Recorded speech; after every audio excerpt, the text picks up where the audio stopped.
বাংলাদেশের সাবেক সরকার প্রধান শেখ হাসিনা বাংলাদেশ আওয়ামী লীগ সরকারের প্রধানমন্ত্রী। তিনি উত্তরবঙ্গের মানুষদের সাথে করেছেন নানা ধরনের তালবাহানা।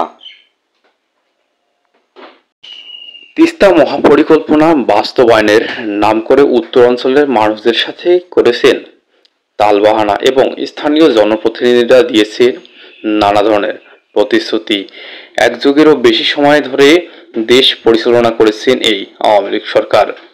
এই 16 বছরের সাধারণ জনগণকে তিস্তা মহাপরিকল্পনার স্বপ্ন দেখিয়েছেন, কিন্তু করতে পারেননি তিস্তা মহাপরিকল্পনা বাস্তবায়ন। এখনো তিস্তা পাড়ের মানুষদের স্বপ্ন শুধু স্বপ্নই রয়ে গেল। এখন প্রশ্ন রয়ে যায়, দেশে যে সরকার প্রধান আসুক, তারা পারবে কি এই তিস্তা মহাপরিকল্পনা বাস্তবায়ন করতে?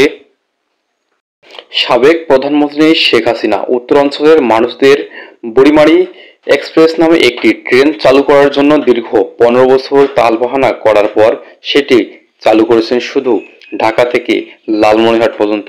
তবে বুড়িমারি থেকে ঢাকা পর্যন্ত নয়।